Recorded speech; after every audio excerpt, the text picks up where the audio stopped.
ભારતના સંદેશ ન્યૂઝમાં આપનું સ્વાગત છે। પાદર તાલુકાના વડુ ગામે અંબાજી માતાના મંદિરે વિજય વિશ્વાસ સંમેલનનું આયોજન કરવામાં આવ્યું। સાંજે 8 વાગે યોજાયેલા સંમેલનમાં કોંગ્રેસ પાર્ટીના કાર્યકરો અને સમર્થકો મોટી સંખ્યામાં ઉપસ્થિત રહ્યા હતા। કાર્યક્રમમાં શ્રી અર્જુનસિંહ સમેલે હાજરી આપી હતી અને જનમેદનીને સંબોધન કર્યું હતું। તેમણે કાર્યકરોને એકજૂટ રહી પક્ષને મજબૂત બનાવવાની અને આવનારી ચૂંટણીમાં જીત સુનિશ્ચિત કરવાની અપીલ કરી હતી। સંમેલનમાં હિન્દુ મુસ્લિમ એકતાનું અનોખું દ્રશ્ય જોવા મળ્યું હતું, જ્યાં તમામ સમાજના લોકો એકસાથે જોડાયા હતા। સમગ્ર કાર્યક્રમમાં ઉત્સાહભર્યો માહોલ જોવા મળ્યો હતો। આ સંમેલન વડુ ગામના રાજકીય રીતે મહત્વપૂર્ણ બની રહ્યું છે અને મોટી સંખ્યામાં લોકોની હાજરીને કારણે કોંગ્રેસ માટે સકારાત્મક સંકેત માનવામાં આવી રહ્યો છે। આજુબાજુના ગામના વડીલો અર્જુનસિંહની જ્યારે વાત કરતા હોય કે બહુમતીથી જીતે, એક એવો શેર છે જેનો હુંકાર વડોદરા જિલ્લા પંચાયતમાં લાગે।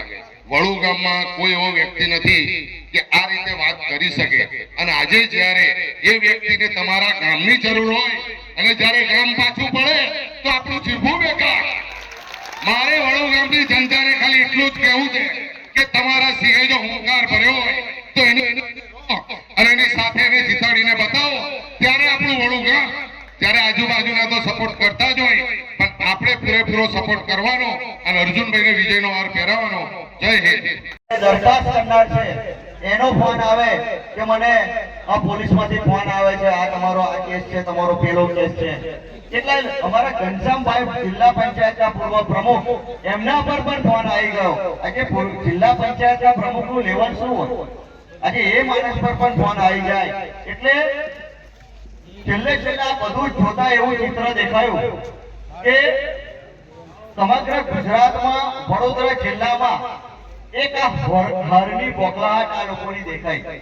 ભારતીય જનતા પાર્ટી હારી રહી છે એ ચોક્કસપણે આપ બધાને કહું છું, ને એ બોકલાહટની અંદર જ એમને દરેક જગ્યાએ આપ બધાએ જોયું હશે, અને એમાં ડભોઈમાં એ મારા જે તાલુકા કોંગ્રેસ સમિતિના પ્રમુખ સુધીરભાઈ બારોટ હોય, વાઘોડિયામાં એ અમારા નારાયણભાઈ પટેલ, એમને પણ તમે એ બધા જે હતા એમની સાથે લડતા જોયા। કેમ કે કોંગ્રેસ પક્ષના ઉમેદવારને આ લોકો લઈ જઈને ફોર્મ ખેંચાવા લઈ જતા હતા।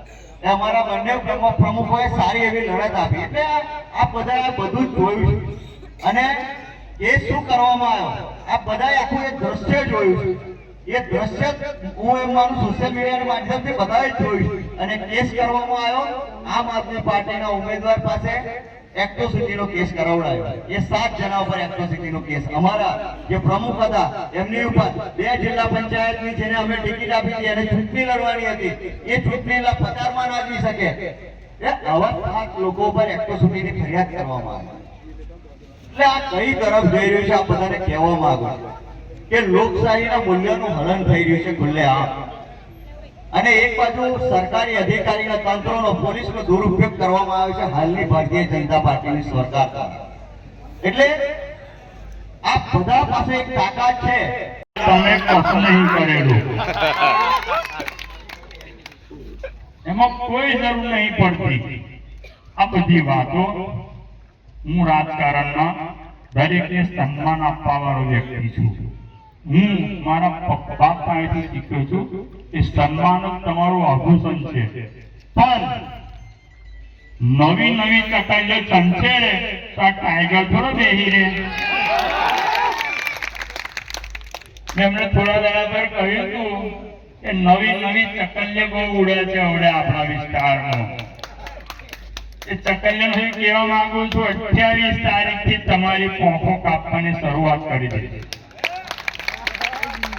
કમ કરી દઈ કે ઉડાડ તો મેં શીખવાડ્યું હતું, અને તમે ચકલીઓ પકડાવા મળ્યો પંખો। દરેક વાત રાજકારણમાં સાચું બોલવું, સાચું કરવું, પ્રજાના પ્રતિનિધિ તરીકે મેં શું કર્યું છે એનું કેલેન્ડર બનાવ્યું છે, અને તમારા ઘેર સુધીને કેલેન્ડરનો હિસાબ આપ્યો છે। આખા વડોદરા જિલ્લામાં ભાઈ ચેતન્યસિંહ ઝાલા પાદરના ધારાસભ્ય તમને જ કહેવા માંગુ છું કે આખા વડોદરા જિલ્લામાં આવી રીતે કોઈ ભાજપના સભ્યએ કેલેન્ડર બનાવ્યું હોય તો એક દાખલો મને બતાવી દો તમે। વડોદરા જિલ્લા પંચાયત અને નીચેની તાલુકા પંચાયતની એક મિટિંગ બોલાવી હતી. અમને દ્રઢ વિશ્વાસ અને સંકલ્પ છે કે આવનારી ચૂંટણીમાં કોંગ્રેસના તમામ સદસ્યોનો જંગી મતે વિજય થવાનો છે અને પ્રજાના સાચા સેવક તરીકે પ્રજાના કામો કર્યા છે એ વાતના વિશ્વાસ અને સંકલ્પ સાથે ચોક્કસ આવનારી ચૂંટણી અમે જીતવાના.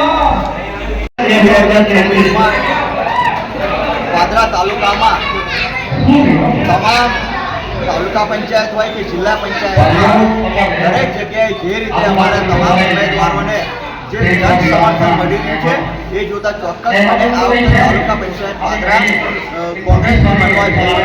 સાથે દરેક ગામોમાં પ્રચાર પણ પૂર દેશમાં ચાલુ છે. આજે છેલ્લા અંતિમ તબક્કામાં પ્રચાર આવી રહ્યો છે. 2 દિવસ બાકી છે ત્યારે ગામે ગામથી ખૂબ લોકોનો સહકાર મળી રહ્યો છે. આજે પણ ભોજ ગામમાં ખૂબ મોટી સંખ્યામાં લોકો અમારી સાથે જોડાયા અને ખૂબ મોટી સંખ્યામાં જન સમર્થન કર્યું. એ પ્રકારે તાલુકાના પ્રશ્નો છે.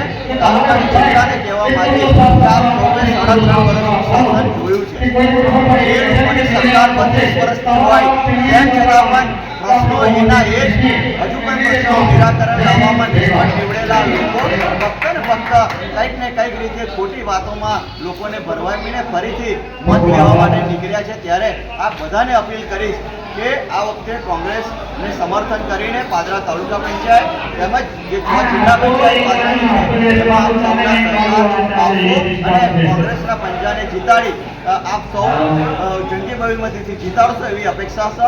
ભારત માતા કી જય. જય હિન્દ. પ્રાર્થના સંદેશ ન્યૂઝની તમામ લેટેસ્ટ અપડેટ્સ માટે ચેનલને હમણાં જ લાઈક, શેર અને સબસ્ક્રાઇબ કરો.